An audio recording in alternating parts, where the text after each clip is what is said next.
Huella Española. Un espacio para divulgar el legado español en el mundo. Bueno, tenemos con nosotros a don Juan Ignacio Goyenechea, coordinador del Hispanic Council, y a María Saavedra, historiadora. Don Juan Ignacio, doña María, ¿fue Colón un genocida?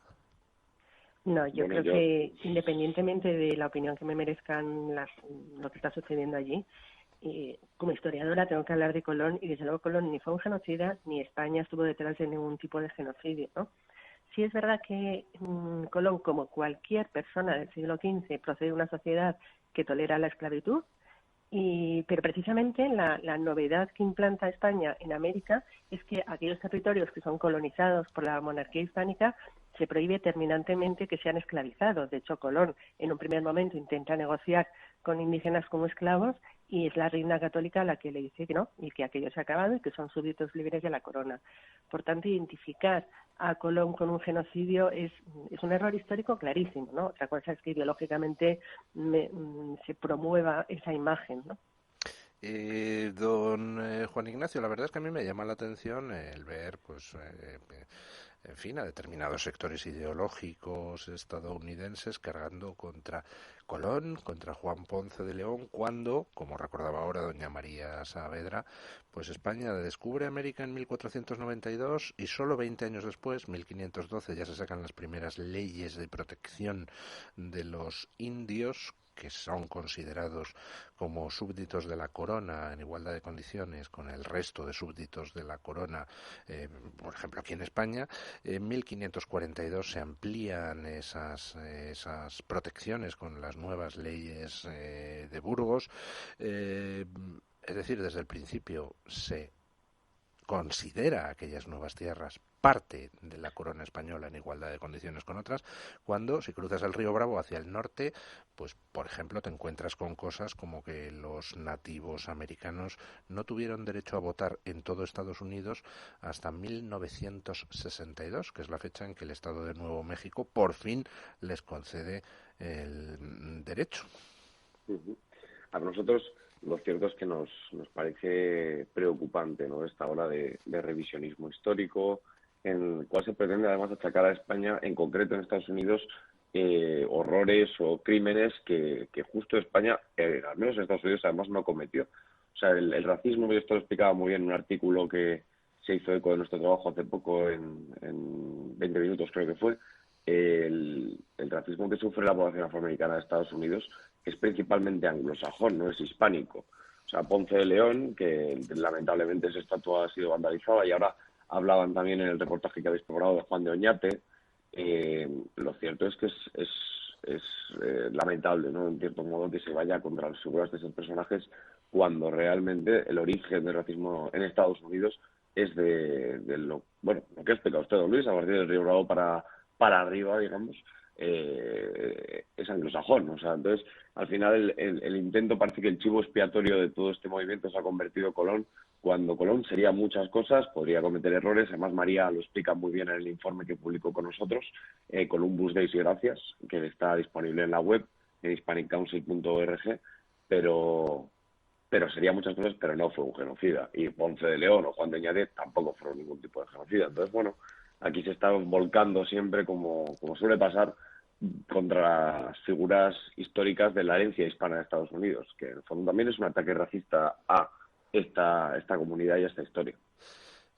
Doña María, somos unos genocidas un poco extraños. Cuando se conquista el imperio azteca, resulta que a los descendientes del emperador azteca, lejos de exterminarlos, se les concedieron títulos nobiliarios, y alguno de sus descendientes, con el correr de los siglos, fundó la Guardia Civil Española. El duque de Ahumada era descendiente de Moctezuma, cosa que no mucha gente conoce, por no hablar de cómo a los tlaxcaltecas, aliados con los españoles, pues no solo se les dieron tierras, no solo se les dieron títulos, sino que también se colaboró con ellos en la conquista de Filipinas, cosa que tampoco mucha gente conoce.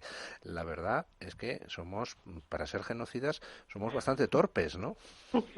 Sí, desde luego, porque además y ahí coincido con Juan Ignacio, en que efectivamente es tan distinto el planteamiento español en América con el planteamiento anglosajón, porque España lo que pretende, efectivamente con sus fallos y con sus aciertos, o sea, no, yo huyo de leyendas negras igual que de leyendas doradas, pero es cierto que aquellos territorios se integran en el conjunto de la monarquía hispánica, pero esa integración asume también a los habitantes de la América prehispánica, ¿no? Y sin embargo, el modelo de conquista anglosajón, que es muy distinto y que también tenemos que entender en su contexto, el modelo anglosajón es: yo establezco unas colonias, es verdad que esas colonias eran mucho más autónomas que las españolas porque no dependían tanto de la corona les dio mucha autonomía, y ahí la idea es: yo conquisto, yo colonizo, y en la medida de lo posible voy eliminando a aquellos que desde luego no quiero integrar, pero que pueden entorpecer mi paso hacia el oeste, ¿no? Y esto ya sucede no en la época de las 13 colonias, sino en la época de una recién creada república supuestamente liberal y democrática, que son Estados Unidos de Norteamérica. Don Juan Ignacio, una última pregunta. ¿Cómo es posible que España cometiera un genocidio contra la población existente y que, sin embargo, pues más del 90% de la población mexicana actual lleve sangre nativa americana? Bueno, simplemente porque no es cierto, ¿no? O sea, es una burda mentira. A mí, por ejemplo, el otro día recordábamos en un post en nuestra web, justo hablando de Ponce de León, ¿no? Que además fue el primer gobernador de la isla de Puerto Rico, y la conquista, o en concreto el asentamiento español en la isla de Puerto Rico, que además la conozco bien por herencia familiar, se produjo a través de acuerdos de Ponce de León con el cacique nativo Agüeybaná. Entonces, es cuestión a veces básicamente de leer un poco las fuentes básicas, y yo creo que ahí María podría aportar muchos recursos como profesora, pero para darse cuenta de que España, que repito, y también lo ha dicho María muy claramente, ha cometido errores, y no se puede hablar de una leyenda dorada, leyenda rosa de la historia de España en América y en Estados Unidos, pero sin duda alguna no promovió un genocidio, no eliminó sistemáticamente a los nativos, y el revisionismo que vemos hoy en día, bueno, además en el informe María también lo explica muy bien, cómo ninguna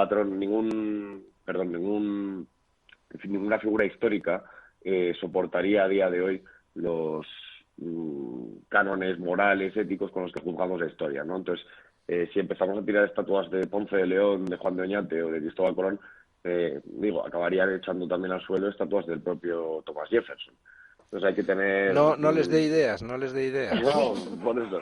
Pero digo que hay que tener cuidado en la revisión histórica, porque nadie se puede salvar, digamos, de esta quema, ¿no? Y lo mejor de la historia, yo creo, también como nosotros que nos dedicamos sobre todo a la divulgación, a la investigación, es conocerla en su contexto y conocerla bien y explicarla bien y tratar de entenderla, pero no tratar de cambiarla, tratar de modificarla, tratar de tergiversarla al fin y al cabo, ¿no? Eso es un poco lo que yo creo que hay que luchar.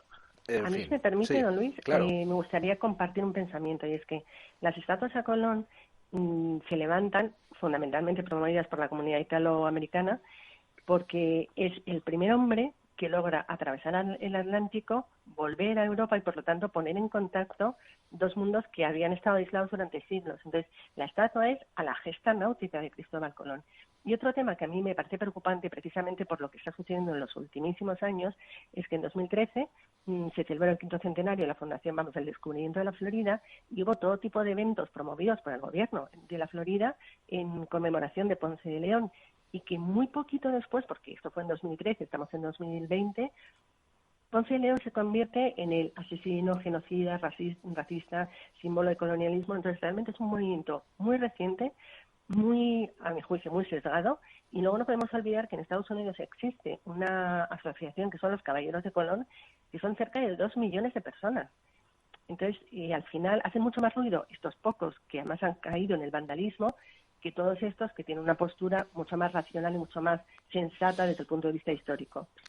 Pues frente a estos vándalos completamente iletrados, pues seguiremos recordando cosas que hicimos los españoles, que oiga, pues haríamos alguna cosa mal, pero vamos, el balance es enormemente Es positivo. Por positivo. ejemplo, pues siempre lo recuerdo, siempre que hablo con don Juan Ignacio Buenechea, los españoles publicamos la gramática del náhuatl antes de que los franceses publicaran la gramática del francés, cosa que poca gente sabe.